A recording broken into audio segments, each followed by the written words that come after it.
Schönen guten Tag. Muy Willkommen. buenos días y bienvenidos al capítulo Comunicación y Educación para el Desarrollo Sustentable. Soy Joachi Bona, doctor en Economía y director científico del COLEC para la gestión y formación del desarrollo sostenible.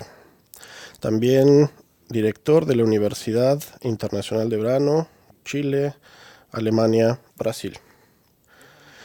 Queremos trabajar con ustedes en 3 módulos. El primer módulo es una aportación con el título Comunicación y Transformación. El segundo módulo se llama Sobre la narración y vamos a mostrarles unos ejemplos y me he enterado que después me van a entrevistar. Lo que quiero que se lleven de esta primera vuelta del primer módulo,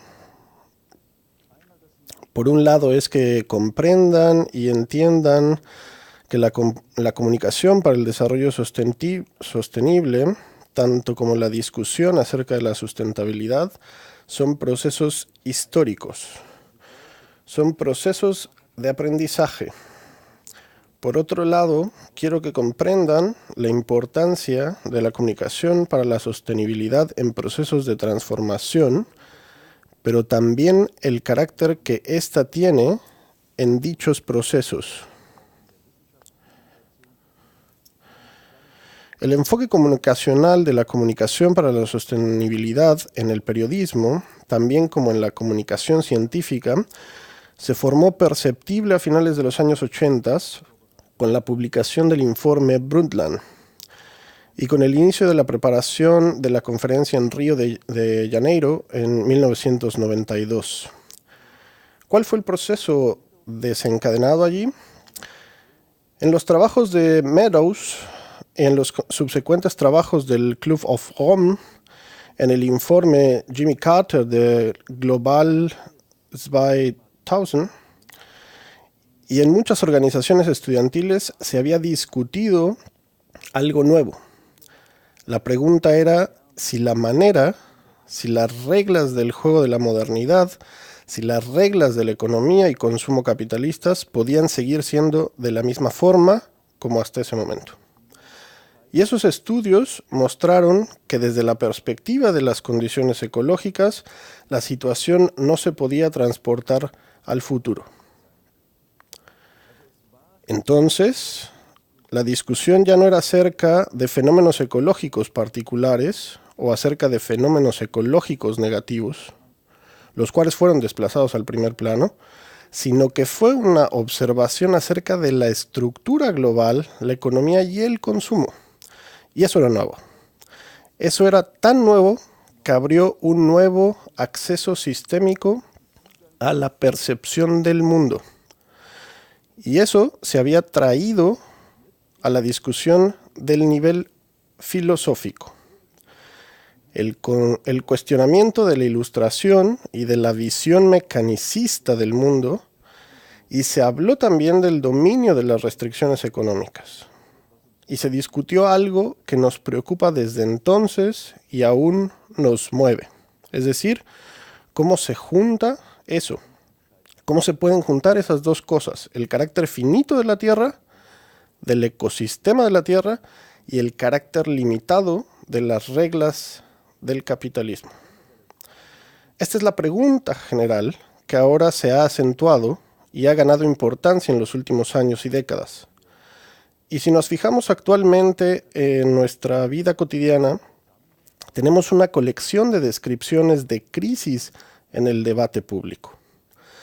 Desde los síntomas de crisis económicas en el mundo financiero, hasta esos síntomas de crisis que posteriormente se han llamado cambio climático o consecuencias del cambio climático, perturbaciones de la biodiversidad, acidificación del océano, entre otras.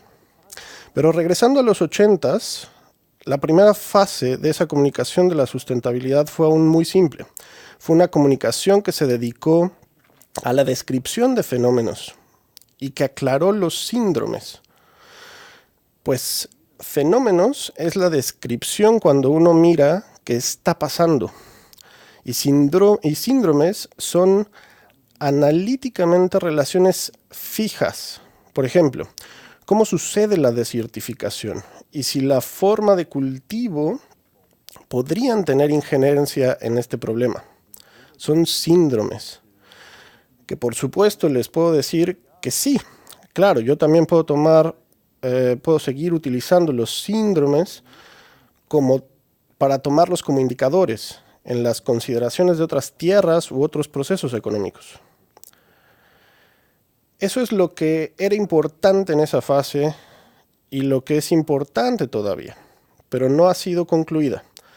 Así es la misión o la concepción de estos comunicadores sobre los fenómenos para sensibilizar la totalidad de los metabolismos entre el hombre y la naturaleza. Estos fueron, por ejemplo, la visión global de la biodiversidad o la visión global de la situación sobre el terreno. La situación del suelo como base de la soberanía alimentaria. Este enfoque holístico antes no existía en la estructura de las disciplinas de nuestra visión científica del mundo, y tampoco en la reflexión por parte de los medios de comunicación.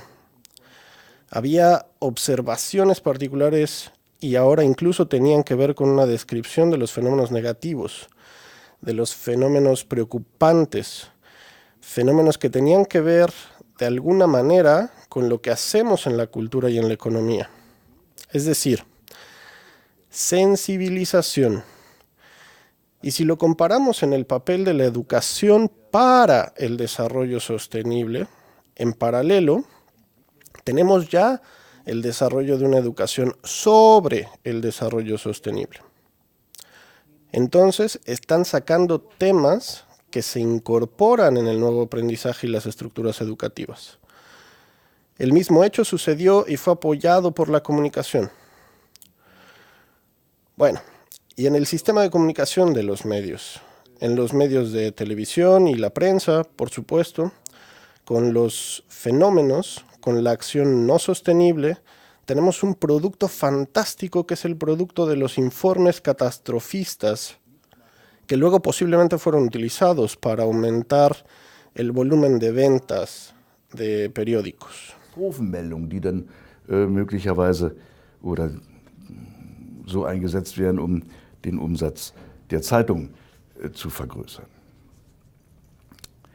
Die zweite Phase. La segunda fase concluyó en los años 90. Esta es la fase en la cual empezaron a abordar actores de muchas maneras diferentes. Es decir, a buscar realmente por dónde se puede encontrar una correlación entre un cambio, una agravación del medio ambiente o una situación social o situación económica y quién o cuál sistema o qué regla del juego por lo general causa este proceso. Entonces, se habló sobre los medios públicos, los medios científicos, los medios de asociaciones, los actores, las empresas, las cadenas minoristas globales, así como del consumidor o los estilos de vida de las personas. Por medio de esta comunicación, la cual también se puede llamar comunicación moral, por medio de esta comunicación mostraron normas de comportamiento. Empezaron a pensar sobre el comportamiento fuera de restricciones ecológicas y racionales. Y en ciertas campañas de comunicación circunstanciales para ejercer una presión, para servir a los cambios de comportamiento. Un ejemplo muy memorable en este tiempo fue el Brent Spar, una plataforma petrolera de Shell que tranquilamente se había planeado su disposición en aguas profundas del Mar del Norte. Y con todo y el resto de cargas que todavía estaban en las tuberías de su infraestructura y edificios allí. Lo que sucedió después, sobre todo en la población europea, fue en realidad un boicot que rápidamente se organizó en contra de esta empresa. Con la presión, con la coacción, con el comportamiento, la empresa abandonó su idea de la disposición. Los medios que aceptaron esta comunicación para la sustentabilidad y los defensores en las organizaciones ecologistas se dieron cuenta muy rápidamente que se trataba de una ventana de tiempo de acción que hay que utilizar, que se utilizó y que hizo que Shell haya cancelado la disposición. In den Umweltverbänden haben sehr schnell begriffen, dass es ein Aktionszeitfenster ist, welches zu nutzen ist, haben das genutzt und Shell hat daraufhin die Art der Verklappung abgebrochen. Lógicamente, si una comunicación se dirige a los actores por un cierto tiempo, la reacción de estos actores es que ellos mismos se convierten en comunicadores. Y en eso se convirtieron las empresas. Estas fueron las empresas que en ese sentido se convirtieron en las que una vez levantaron la expectativa social y formaron alianzas. Formaron normas de comportamiento para sí mismas, bajo el epígrafe de la responsabilidad corporativa y social. Hay toda una red internacional llamada Global Compact, que hace un tipo de informe, el informe de rendición de cuentas, que hasta ahora se presenta como un ritual anual de la mayor parte de estas grandes empresas, y el cual se llama informe de sustentabilidad. Ahora no quiero discutir que por supuesto la empresa, tanto una persona honesta, así como un público de mercado, pueden pretender y pretende. Tal vez eso es el greenwashing que se aviva en unas partes. Esencial es que en el mundo de las empresas se sabe que sin una reflexión acerca del medio ambiente o sin preguntas sociales sobre la sustentabilidad, ya no se obtiene la aceptación que es requerida.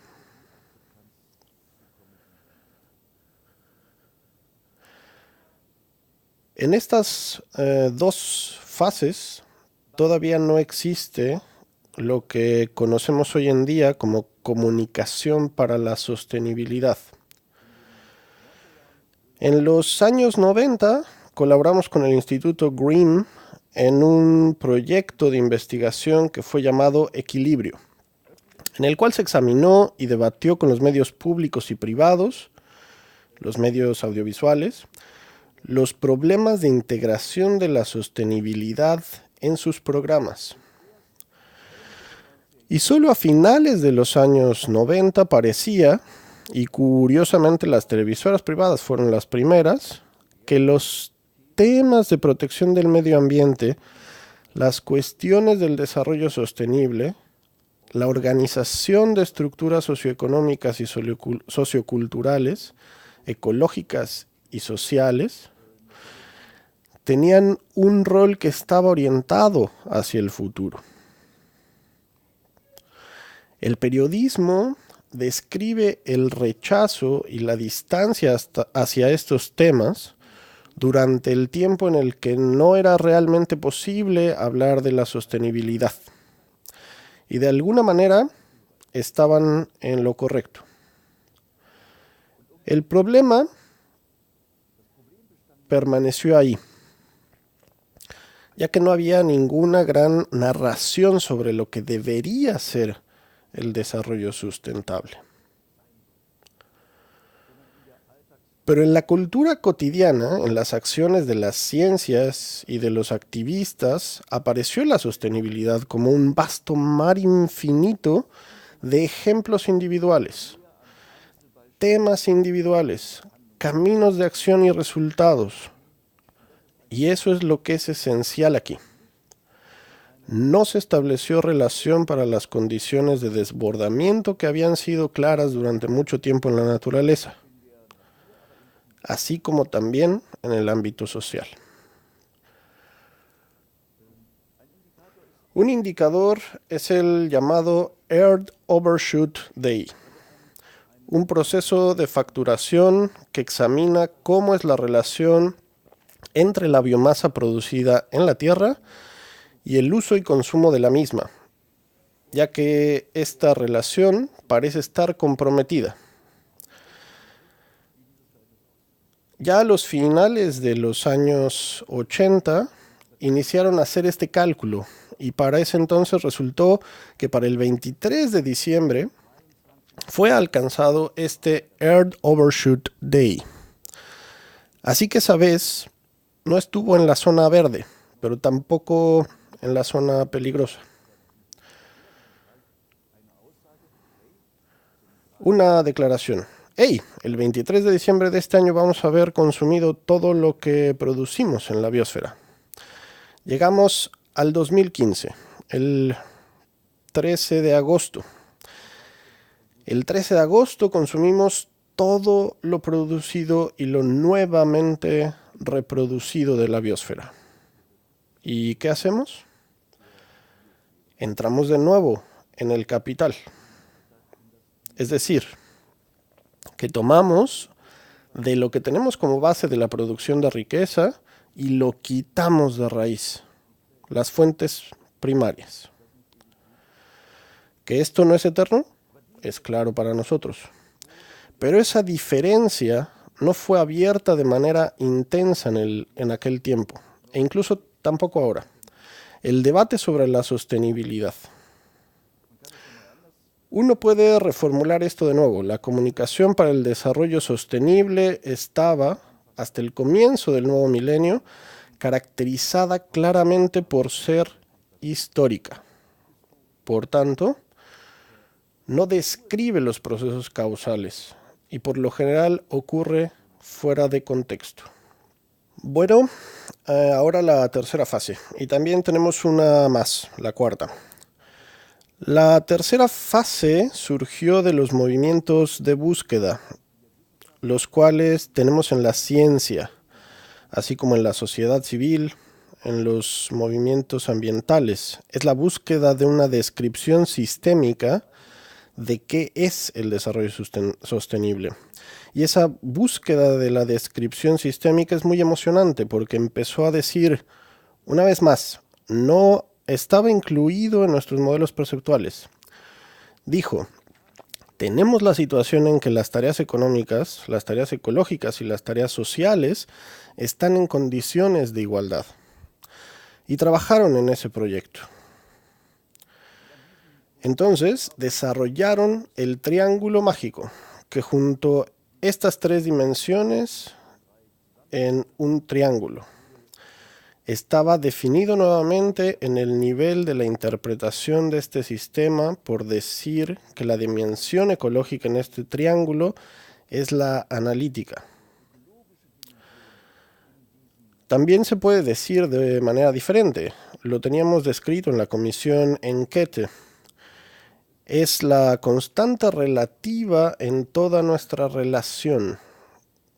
Y la dimensión ecológica es la dimensión que realmente lleva al margen de la acción. Y la social es la dimensión del procedimiento normativo. Y lo normativo significa no solo que la economía y la sociedad se desarrollan porque algo está en progreso, porque algo se mueve, sino que se mueve porque siempre tenemos una dualidad entre tendencias que crecen de procesos económicos y técnicos, tecnológicos, pero también expectativas de visiones, de conocimientos, de perspectivas, las cuales llevan dentro de la sociedad a un punto de vista que lleva a una filosofía de desarrollo, el cual dice, no podemos hacerlo. Necesitamos barreras de contención. Y estas barreras de contención eran ciertas formas de descripción de este sistema. Finalmente llegamos a una forma esencial. Pues bien, ahora, regresamos un paso para atrás. Las tres dimensiones. El sistema de tres dimensiones tiene una dificultad en la implementación política. La dificultad de establecer que las tres dimensiones tienen los mismos derechos, que están en el mismo nivel. Siempre que una se debilita, que pasa por lo general en dimensión económica, cuando no parece tan fuerte el crecimiento económico, cuando el desempleo crece, entonces se favorece la renovación, una regeneración. Las otras dimensiones están subestimadas, desatendidas. Los otros modelos, los modelos seguidos, los modelos de barreras de contención, el modelo síndrome, el trabajo con escenarios, tenían el marco de referencia correcto, que decía que tenemos barreras de contención a la derecha e izquierda de nuestro camino de desarrollo, las cuales nos avisan que no se debe ir más allá. Pero no se nos aclaró, y donde el discurso no funcionó en ese tiempo fue ¿a dónde queremos ir? Y lo que tenemos en este momento es la discusión del desarrollo sostenible.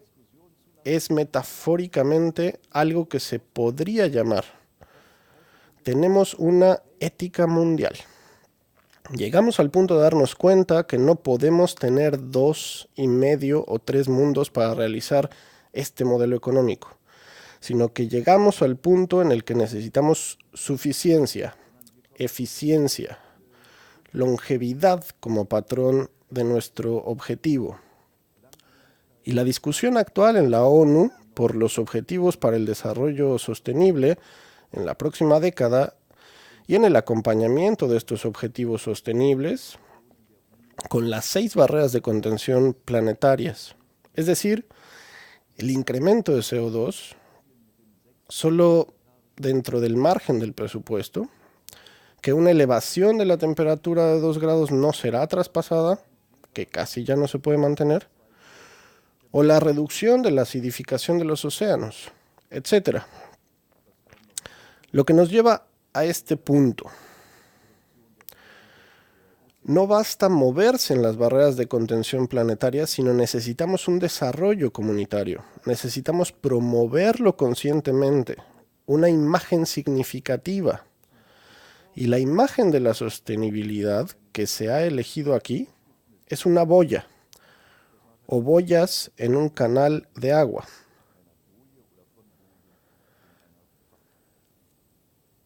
Lo que se está comunicando de esta manera es definitivamente un progreso, porque describe una apertura sistemática de la visión mundial, también de la noción del progreso, la cual desencadena un discurso que va en contra de las reglas capitalistas en las cuales nos encontramos en el presente.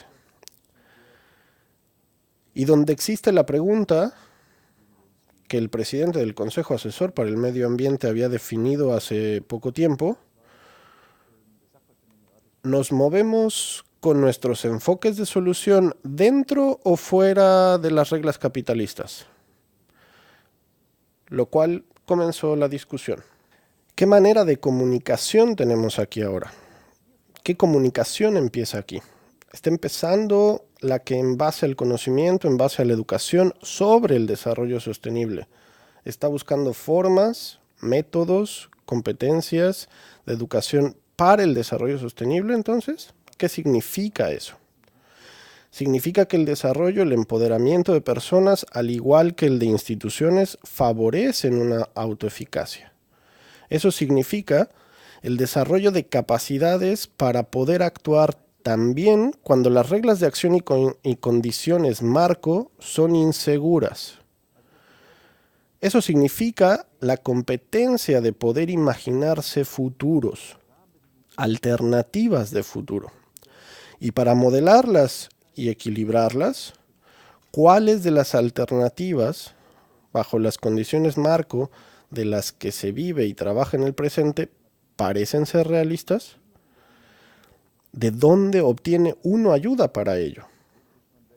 ¿Y con cuál grupo de la sociedad hay que trabajar en conjunto? Y entonces cambia, naturalmente, la forma de aprender. Es decir, que conscientemente dirige el aprendizaje en una dirección, el aprendizaje reflexivo. Desarrollo sostenible y comunicación del desarrollo sostenible empiezan a ser temas sociales, temas de gobernanza. Empieza a finales de los 90, inicios del 2000, a definirse como negociación un proceso de entendimiento sobre las filosofías sociales, las direcciones de desarrollo y las fuerzas impulsoras, y también acerca de los procesos de valores que los acompañaron. Eso se aclara con unas cuantas nociones. Se aborda dentro del desarrollo sustentable el tema de la igualdad de oportunidades, dentro de la generación presente, así como intergeneracionalmente. La pregunta histórica de la justicia fue tematizada, la cual fue totalmente virulenta en las negociaciones, así como ahora en la preparación de la conferencia climática en París. En la discusión pública tenemos frecuentemente la declaración: el emisor de CO2 más grande es China. Sí, y el más pequeño es Mónaco. ¿Qué declaración es esa? Pues realmente no es una declaración, porque no está expresando la relación de cuántas partes de la población mundial están involucradas en dicha producción. Es decir, que con esta argumentación no puedo hacer mucho. Tiene que hacer algo diferente.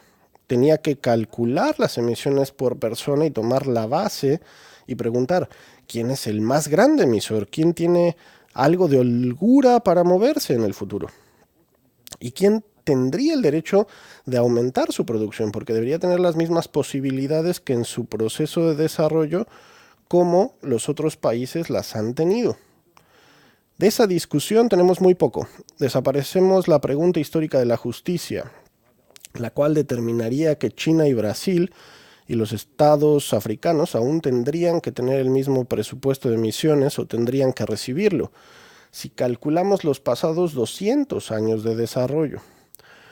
¿O es solo sobre estos procesos de negociación sobre los cuales puedo valorar los problemas que tengo hoy en día? ¿Y cómo valoro los problemas que espero en el futuro? O sea, ¿cómo valoro su potencial en procesos sociales? Así como su representación monetaria, y cómo puedo formar una jerarquía que me ayuda a organizar procesos de solución, procesos de formación. Un ejemplo, tenemos crecimientos de valores de las empresas de petróleo.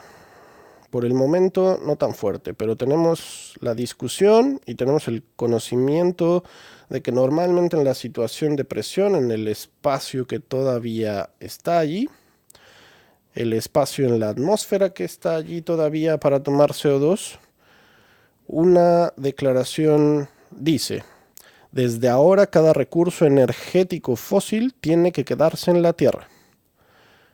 Genera automáticamente una segunda declaración que significa que el valor de las acciones de British Petroleum, de Shell, bajarán fuertemente.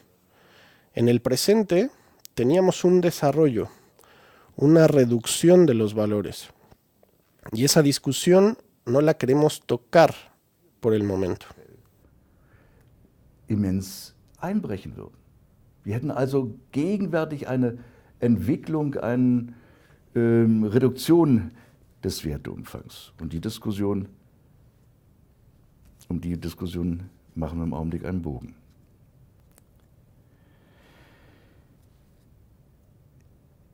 Ich möchte zur vierten Phase kommen. Quiero llegar a la cuarta fase, que es la fase con el título Transformación, la cual empezó en el 2003, si integramos el fenómeno mismo también.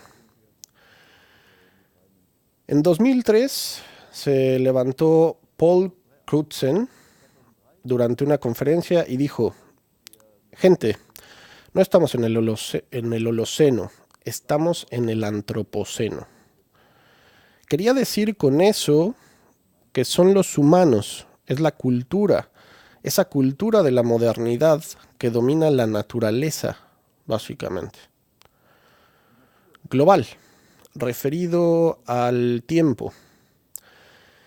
Y fue un cambio de perspectiva el que de verdad abrió los ojos a muchos de nosotros como científicos ambientales y científicos climáticos, para ver que ya no podemos seguir la vieja imagen del Holoceno, es decir, la influencia contraria, naturaleza determina cultura.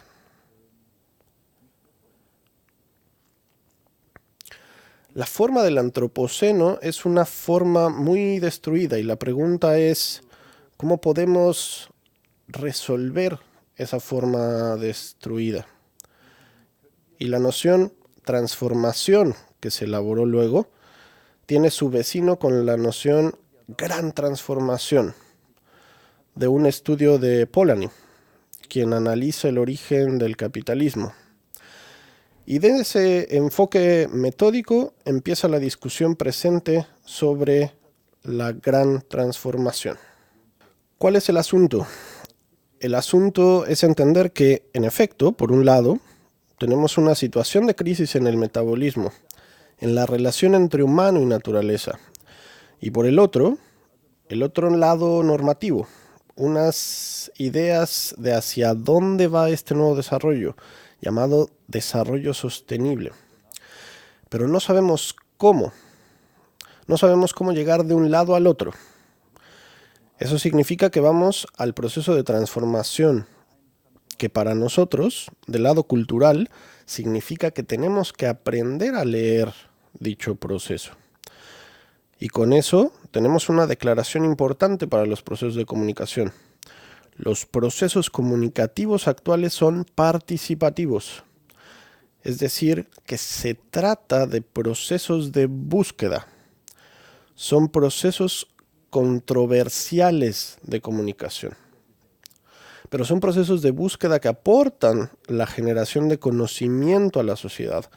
También la aceptancia de procesos de cambio en la sociedad. O que simplemente no aportan. Eso se llama conocimiento robusto. Conocimiento robusto es el conocimiento en la opinión pública, es el conocimiento en la sociedad que deja pasar cambios o no. Y si queremos hacer los procesos transformativos que están presentes, están en la adaptación climática, en la transición energética, en la cuestión de alimentación, en la aseguración de recursos de agua, etc. Entonces solo tenemos un tiempo limitado y necesitamos un proceso de cambio relativamente dinámico en el conocimiento robusto. No funcionan campañas de arriba hacia abajo, no funcionan los llamados y apelaciones. Se trata de procesos de aprendizaje de los afectados. Y los afectados en este caso son de manera muy diferente la población, los tomadores de decisiones, las empresas, asociaciones económicas. Mira desde la ciencia y preguntan, ¿es así lo que podemos hacer ahora? ¿Y ya no es más como era antes? Y viene una segunda noción, la noción de transdisciplinariedad. Comunicación se convierte en la función de transmitir entre sistemas. Los tipos de conocimiento que tenemos dentro de la sociedad hay que ponerlos en contacto. Los procesos transformativos, es decir, procesos de cambio rápido, los cambios abruptos, se pueden entender con los enfoques metódicos de la ciencia. Y siempre que los resultados científicos son llevados a la realidad y se utilicen para la toma de decisiones, la realidad está avanzando.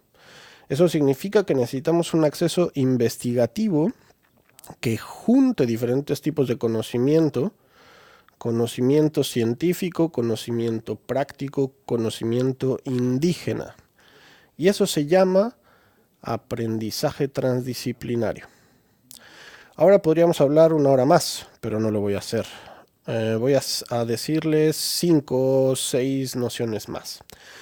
Y esas son nociones constitutivas de la discusión de sostenibilidad. Noción número 1. Es la imagen futurística. Y dice simplemente, si no tenemos una visión de cómo, desde nuestra perspectiva, podría ser el futuro, cómo de bueno podría ser, entonces simplemente cómo podemos empezar a actuar. Número 2. Para las imágenes futurísticas que se componen de que por un lado prognosticamos tendencias y por otro lado provoquemos visiones en la sociedad, no necesitamos declaraciones analíticas, sino históricas. Necesitamos narraciones. Y mejor que sean buenas narraciones escritas en la forma gramatical del futuro. Partiendo de ahí puedo formar la próxima noción, mapas de rutas sociales, imaginaciones de objetivos. Para ello, a donde queremos llegar en el futuro. No, queremos alargar el presente. La próxima noción es el diseño transformativo. Diseño transformativo establece que la mayor parte de la comunicación no se establece verbalmente, por escrito o visualmente, sino mayormente a través de artefactos y objetos. Y si pensamos sobre desarrollo sostenible en este contexto, en el que tenemos el desarrollo del clima ahora, entonces la declaración no es correcta. Somos justos climáticamente y justos culturalmente y sostenibles solo si construimos más coches con motor eléctrico. Necesitamos un diseño diferente para productos. Casi la última noción es la noción de la controversia. La controversia hace propaganda para nosotros y eso es una forma esencial de la técnica cultural que determina sobre la estructura de enfrentamientos. Controversia como fuerza productiva, no como fuerza destructiva. Última noción, de verdad, última noción. La mayor parte de nuestra comunicación, como la tenemos ahora, en el futuro, va a ser audiovisual, porque puede presentar conexiones complejas bastante bien. ¿Cuáles formas de la comunicación audiovisual se generarán? ¿Cuáles serán manipulativas o cuáles formativas? ¿Cuáles métodos infográficos van a nacer? Eso solo el futuro lo dirá. Formas escritas no vamos a ver muchas ya. Ahora es naturalmente necesario dejarles la tarea. La tarea se muestra allí. Si tienen interés, si tienen preguntas, pueden contactarnos. Si no, también encuentran mucho sobre el tema en internet. Bueno, entonces les invito a seguirme al episodio número 2, en el cual les voy a presentar unos ejemplos de comunicación. Mir zur Episode 2 zu folgen, in der ich Ihnen einige Kommunikationsbeispiele vorführe.